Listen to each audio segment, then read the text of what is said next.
아침에 일어나서 입냄새가 고약하게 날 때마다 한숨을 쉬던 74세. 김순돌님이 제 진료실 문을 조심스럽게 두드렸던 날을 잊을 수 없습니다. 선생님, 요즘 잇몸에서 피가 나고 치아가 흔들리는 것 같아요. 그런데 치과 치료는 돈도 많이 들고 아프다고 하니까 무서워서 계속 미루고 있었거든요. 목소리에 담긴 걱정과 두려움이 그대로 전해졌습니다. 그날 저는 김순돌님께 간단한 진실 하나를 알려드렸습니다. 순돌님, 사실 잇몸병은 단순히 입안 문제가 아닙니다. 입안 세균이 혈관을 타고 온몸으로 퍼져서 당뇨병도 악화시키고 심장병까지 일으킬 수 있어요. 하지만 집에서도 충분히 관리할 수 있는 방법들이 있습니다. 그 순간 김순돌님의 눈에서 희망의 빛이 번쩍였습니다. 6개월 후 김순돌님이 다시 오셨을 때는 완전히 다른 사람이 되어 있었습니다. 잇몸에서 피가 나지 않았고 입냄새도 사라졌으며 무엇보다 자신감 있게 웃으시더라고요. 선생님 덕분에 손자들이 할아버지랑 대화하는 게 좋다고 해요. 안녕하세요. 35년간 수만 명의 어르신들 치아를 돌봐온 연세치과대학 최세경 교수입니다. 오늘은 60대 이후 어르신들이 치과에 자주 가지 않아도 되는 집에서 할 수 있는 치아 관리 비법을 모두 공개해드리겠습니다. 이 영상은 끝까지 보셔야 전체 내용을 제대로 이해할 수 있어요. 5분만 시간을 내서 함께 봐주세요. 참고로 중간에 어려운 의학 용어나 딱딱한 표현이 나올 수 있는데 크게 신경 쓰지 마시고 편하게 들으셔도 충분히 이해하실 수 있을 거예요. 이 정보가 도움이 된다고 생각하시면 주변의 소중한 분들과 함께 나눠주세요. 여러분의 작은 관심이 누군가의 건강한 노후 생활을 만드는데 큰 도움이 될 수 있습니다. 내 몸이 아직 건강하다고 느끼신다면, 자신감, 이제 새롭게 시작하고 싶으시다면 다시 시작이라고 댓글로 남겨주세요. 먼저 가장 충격적인 사실부터 말씀드리겠습니다. 잇몸병은 단순한 입안 질환이 아닙니다. 입안에 있는 세균이 혈관을 타고 전신으로 퍼져나가면서 당뇨병, 심혈관 질환, 심지어 치매까지 일으킬 수 있다는 사실을 아시나요? 실제로 대한치주과학회 연구에 따르면 치주 질환이 있는 사람은 없는 사람에 비해 심장병 발생률이 2배 높고 당뇨 환자의 경우 치주 질환 발병률이 3배나 높다고 합니다. 더 놀라운 것은 당뇨와 잇몸병이 서로 악영향을 미친다는 점입니다. 당뇨가 있으면 피가 끈적끈적해져서 잇몸의 미세혈관이 막히게 되고 잇몸병이 있으면 염증 물질이 혈관을 타고 돌아다니면서 혈당 조절을 방해합니다. 73세 박영남님의 사례를 말씀드릴게요. 박영남님은 10년째 당뇨약을 드시고 계셨는데 혈당이 계속 불안정했습니다. 당화혈색소가 8.5를 넘나들었거든요. 그런데 잇몸 치료를 받고 나서 3개월 만에 당화혈색소 수치가 7.2로 떨어졌어요. 선생님, 잇몸 치료만 했는데 당뇨까지 좋아지네요 라고 놀라워 하시더라고요. 이처럼 잇몸 건강은 전신 건강과 직결됩니다. 특히 60대 이후에는 더욱 조심해야 해요. 침 분비량이 젊을 때의 절반 정도로 줄어들면서 입안이 마르고 면역력이 떨어지면서 세균이 더 잘 번식하게 되거든요. 게다가 잇몸뼈도 서서히 줄어들기 시작해서 치아를 단단히 잡아주는 힘이 약해집니다. 그렇다면 이제 본격적으로 집에서 할 수 있는 치아 관리 방법을 알려드리겠습니다. 첫 번째는 올바른 칫솔 선택법입니다. 많은 분들이 아직도 젊었을 때처럼 딱딱한 칫솔을 쓰고 계시는데 이는 큰 실수입니다. 30대 이후부터는 충치보다 잇몸병이 더 큰 문제가 되기 때문에 부드러운 칫솔을 써야 합니다. 딱딱한 칫솔로 잇몸을 자극하면 오히려 잇몸이 더 나빠져요. 칫솔 크기도 중요합니다. 너무 큰 칫솔보다는 조금 슬림한 칫솔이 좋아요. 치아와 잇몸 사이 틈새까지 깨끗하게 닦을 수 있거든요. 일반적인 칫솔모 크기에서 약간 슬림한 정도가 딱 좋습니다. 두 번째는 절대 해서는 안 되는 양치질 방법입니다. 혹시 아직도 치아를 옆으로 문지르며 닦고 계시나요? 이것만큼은 절대 하지 마세요. 옆으로 닦는 걸 횡마법이라고 하는데 이렇게 하면 치아목 부분이 패이면서 이가 시리게 됩니다. 올바른 방법은 모디파이드 바스법이라고 하는데 칫솔을 치아와 잇몸 사이에 45도 각도로 대고 살짝 진동을 주면서 쓸어내리는 것입니다. 치아와 잇몸이 만나는 부분에 칫솔을 비스듬히 대고 작은 원을 그리듯 부드럽게 닦아주세요. 이때 칫솔모가 휘어질 정도로 세게 누르면 안 됩니다. 특히 남성분들은 빡빡 세게 닦아야 깨끗해진다고 생각하시는데 이는 잘못된 생각입니다. 세게 닦으면 오히려 잇몸이 상하고 치아 표면이 닳아서 이가 시려집니다. 이것도 어렵다고 생각하시면 전동 칫솔을 강력히 추천합니다. 전동 칫솔을 45도로 대고 있기만 하면 알아서 진동이 나오거든요. 제가 봤을 때 이 방법이 가장 쉽고 효과적입니다. 세 번째는 치약 선택법입니다. 치약도 목적에 따라 다르게 써야 해요. 내가 어떤 문제가 있는지에 따라 맞춤형으로 선택하는 것이 중요합니다. 충치가 자주 생기는 분이라면 불소가 많이 들어간 고불소 치약을 쓰세요. 1450ppm짜리가 가장 효과적입니다. 불소는 우리가 음식을 먹고 나서 세균이 만들어내는 산성 물질로부터 치아를 보호해주는 역할을 해요. 찬물 마실 때나 양치할 때 바람만 불어도 이가 시린 분들은 질산칼륨이 들어간 시린이 전용 치약을 써보세요. 시린 증상이 왜 생기냐면 치아 겉면에 에나멜이 마모되면서 안쪽에 상아질이 드러나기 때문입니다.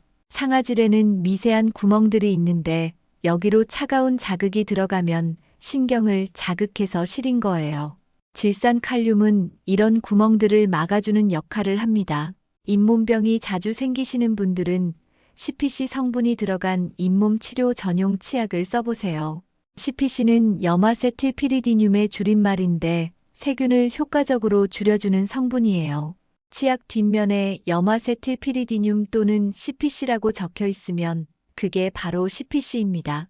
네 번째는 치실과 치간 칫솔 사용법입니다. 나이가 들면서 치아 사이 틈이 벌어지는 건 자연스러운 현상이에요. 원래는 치아와 치아 사이에 삼각형 모양의 잇몸살이 꽉 차 있는데 나이가 들면서 이 부분이 점점 내려가게 됩니다. 그러면 치아 사이에 음식물이 잘 끼게 되고 이때 치실만으로는 완벽하게 청소가 안 됩니다. 치간 칫솔을 쓸 때는 가장 작은 크기를 선택하세요. 억지로 끼워 넣으면 잇몸이 다칠 수 있어요. 부드럽게 들어갈 수 있는 크기로 선택하고 치약은 묻히지 마세요. 치약의 연마 성분이 치아를 마모시킬 수 있거든요. 물만 발라서 사용하시면 됩니다. 청소 순서도 중요합니다. 먼저 칫솔질을 하고 그 다음에 치실이나 치간 칫솔을 쓰세요. 이 순서를 지키는 것만으로도 양치 효과가 30% 이상 좋아집니다. 다섯 번째는 응급 상황에서 쓸 수 있는 특별한 방법입니다. 양치질을 열심히 해도 가끔 잇몸이 붓고 피가 날 때가 있죠? 이럴 때 헥사메딘이라는 가글액을 써보세요. 헥사메딘은 클로르헥시딘이라는 성분이 들어있는데 병원에서 수술할 때 기구 소독용으로도 쓸 정도로 강력한 소독제입니다. 약국에서 처방전 없이도 살 수 있어요. 가격도 100ml에 3,000원 정도로 저렴하고요. 이 약은 100% 멸균 효과가 있을 정도예요. 사용법은 간단합니다. 아침 저녁으로 원액 그대로 또는 반으로 희석해서 20초 정도 가글하고 뱉어내세요. 그 다음에는 물로 헹구지 마세요. 헥사메딘 성분이 잇몸에 침투해서 계속 작용해야 하거든요. 특정 부위가 많이 아프다면 치간 칫솔에 헥사메딘을 묻혀서 그 부위를 아침 저녁으로 닦아주면 더 빨리 가라앉습니다. 보통 23일 정도면 눈에 띄게 좋아지는 걸 느끼실 수 있어요. 하지만 중요한 주의사항이 있어요. 너무 강력한 약이라서 2주 이상 쓰면 안 됩니다. 입안에 좋은 세균까지 다 죽일 수 있거든요. 저는 일주일만 쓰시라고 권합니다. 일주일 써도 좋아지지 않으면 반드시 치과에 가서 검진을 받으세요. 이제 절대 피해야 할 3가지 치명적인 실수를 알려드리겠습니다. 첫 번째 실수는 치과를 무조건 피하는 것입니다. 많은 분들이 치과 가는 걸 무서워하시는데 사실 정기적으로 가는 게 치료를 덜 받는 비결입니다. 역설적으로 들리겠지만 치과에 자주 가는 사람이 치료를 덜 받게 됩니다. 6개월마다 한 번씩 스케일링을 받으면 미세한 충치나 초기 잇몸 염증을 발견할 수 있어요. 이런 건 간단하게 치료할 수 있거든요. 하지만 12년씩 방치하면 큰 수술이 필요해지고 비용도 몇 배로 늘어납니다. 68세 이정숙님이 좋은 예입니다. 이정숙님은 6개월마다 꼬박꼬박 치과에 오셨어요. 10년 동안 받은 치료가 스케일링과 작은 충치 치료 2번이 전부였습니다. 총 치료비가 30만 원 정도였어요. 반면 치과를 피하던 같은 또래분들은 결국 임플란트까지 해야 하는 경우가 많았습니다. 2번째 실수는 입이 마르는 것을 그냥 방치하는 것입니다. 60대 이후 특히 여성분들은 갱년기 호르몬 변화로 입이 마르고 침이 안 나오는 경우가 많아요. 혀를 내밀어 보시면 가뭄때 논바닥처럼 갈라져 있는 분들도 계시고요. 이런 증상을 구강건조증이라고 하는데 이걸 방치하면 충치와 잇몸병이 급격히 악화됩니다. 침에는 세균을 죽이는 항균 성분과 산성을 중화시키는 완충 성분이 들어있거든요. 침이 부족하면 입안 세균이 급격히 늘어나게 됩니다. 구강건조증이 있으신 분들은 더 자주 치과에 오셔서 불소 도포도 받고 평소에 물을 자주 마시는 습관을 들이셔야 합니다. 하루에 8잔 이상은 드셔야 해요. 무설탕 껌을 씹는 것도 도움이 됩니다. 3번째 실수는 아파야만 치과에 가는 것입니다. 치아는 한번 망가지면 절대 원래대로 돌아오지 않습니다. 특히 잇몸뼈가 녹으면 다시 재생되지 않아요. 뼈는 한번 녹으면 끝입니다. 그래서 예방이 가장 중요합니다. 72세 최경수님의 경우를 보면 치아가 흔들린다고 오셨을 때는 이미 잇몸뼈가 치아, 뿌리의 3분의 2까지 녹은 상태였어요.